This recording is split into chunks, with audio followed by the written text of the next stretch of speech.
नमस्कार मित्रांनो, स्वागत आहे तुमचं या संडेच्या व्हिडिओमध्ये. तर संडेच्या व्हिडिओमध्ये मित्रांनो आपण काय करत असतो, आपण एखाद्या अशा काही गोष्टींवर बोलत असतो की जनरली त्याविषयी बोललं नाही जात. तर आपण मार्केटच्या अनुषंगाने काही अशा गोष्टी समजून घेतो की ते आपल्याला फार इम्पॉर्टंट आहे. तर आजचा जो विषय आहे तो फार इंटरेस्टिंग होणार आहे मित्रांनो. विषय असा आहे की आपलं पॅरेंटिंग फार महत्त्वाचं आहे. ओके, म्हणजे ज्यावेळी आपण कुठल्या वातावरणात राहतो, घडतो, आवरतो, हे फार इम्पॉर्टंट आहे आणि हे सगळ्या गोष्टींना लागू पडतं. महत्त्वाची गोष्ट म्हणजे आपल्या ट्रेडिंग स्टाईलमध्ये, आपण ज्यावेळी ट्रेडिंगचा एक बिझनेस करायला निघालो आहे तर त्यावेळी डिसिजन मेकिंगमध्ये ह्या गोष्टी फार फार मोठा रोल प्ले करतात. ओके, तर ह्या काय गोष्टी आहेत त्या आपण पुढच्या व्हिडिओच्या माध्यमातून समजून घेणार आहे. तर पहिली गोष्ट अशी की ज्यावेळी रिटेलर मार्केटमध्ये येतो तर तो त्याच्यावर प्रॉपर जे संस्कार व्हायला पाहिजे. संस्कार म्हणजे जसं बाळ जन्म घेतं तर बाळ जन्म घेण्याच्या आधी पोटातच असताना आई त्याच्यावर काही संस्कार करत असते. तर हे संस्कार त्याला आयुष्यभर कामाला पडतात आणि त्यावरून ठरतं की तो कसा बनणार आहे. लहानपणी वावरताना तो काही गोष्टी त्यांच्या आईवडिलांकडून, आजी आजोबाकडून शिकत असतो, समाजाकडून शिकत असतो आणि मग जाऊन तो एक चांगला सुज्ञ नागरिक बनण्यासाठी रेडी होतो. तर तो जर एखाद्या छोट्या स्लम एरियातून येत असेल तर त्याच्या कानावर काही शिव्या पडतील, काही जुगार मटक्याचे शब्द पडतील, काही दारूचे शब्द पडतील आणि असं करत करत त्याची जी जर्नी आहे ती एकदम वाईट अवस्थेत जाईल आणि मोस्ट प्रॉबेबल तो पुढे जाऊन काहीतरी वाईट बनेल. ओके, असं प्रत्येकाला क्लेम नाही करता येत. काही अशा ठिकाणाहून परत चांगली लोकं पुढे येतात, पण मोस्ट प्रॉबेबल की तिथे जाऊन काहीतरी तो वाईट संगतीत येईल आणि वाईट गोष्टी घडतील. तसंच ट्रेडिंगमध्ये आल्यानंतरून तुमच्या आयुष्यात अशा काही घटना घडल्यात की तुम्हाला सुरुवातीलाच कोणीतरी जुगाराच्या याच्यात ढकललं आहे. सुरुवातीलाच कोणी टेलिग्रामच्या टिप्स देऊन, कोणीतरी मित्राने काहीतरी झोलझापाट्या गोष्टी सांगितल्यात, हे घे, ते विक, हे कर, ते कर, एकदम हेवी क्वांटिटी परचेस कर, सेल कर.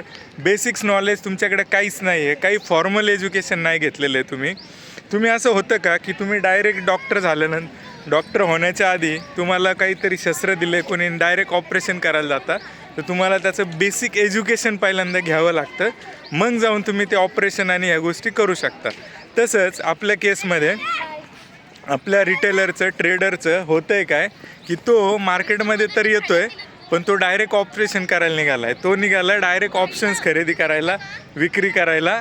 त्याला माहितीच नाही ऑप्शन बनलेत कशासाठी, ते बनलेत कसे, ते कुठल्या ग्रीक्सनी बनलेत, त्याचं काय नेचर असतं आणि ह्या सगळ्या गोष्टी करत करत करत तो मार्केटमध्ये येतो आणि मोठा लॉस करतो. हळूहळू छोटी अमाऊंट आणतो, लॉस करतो, परत छोटी अमाऊंट आणतो, लॉस करतो. असं करत करत लॉसेस एवढे मोठे होऊन जातात की त्याला सांभाळणं नेक्स्ट टू इम्पॉसिबल होऊन जातं.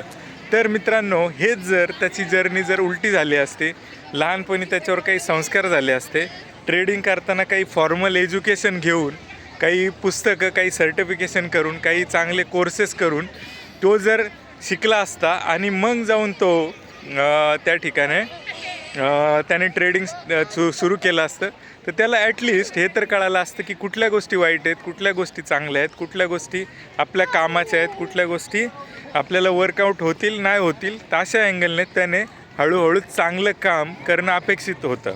ओके, पण झालं उलटं.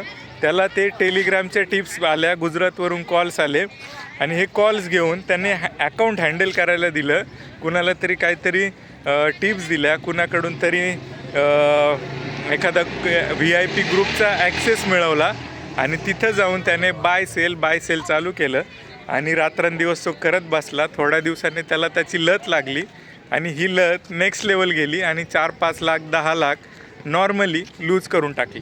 आता आपण ज्या वयात येतो, समजा एखादा व्यक्ती आहे 35, 40, 50 वयात, जर त्याने त्याची सेविंग्स उडवली तर त्याचं आयुष्य कुठल्या गोष्टींवर पुढे जाणार आहे, त्याच्या मुलांसाठी काय सेविंग करून ठेवणार आहे, ओके, त्याच्या रिटायरमेंटचं काय, त्याच्या आजारपणाचं काय. तर मित्रांनो, हे जुगारासारखं तुम्ही घेत असाल तर हे चुकीचं आहे. तुम्हाला फॉर्मल एज्युकेशन राईट वेनी काही गोष्टी घेऊन जाव्या लागतील आणि ह्या जर गोष्टी तुम्ही घेऊन गेले तर ही जर्नी शक्य होणार आहे. आता मार्केटमध्ये बऱ्याचशा गोष्टी ज्या आहेत त्या चुकीच्या दिलेल्या आहेत. त्या गोष्टींबद्दल पण मी बराच वेळा बोललेलो आहे.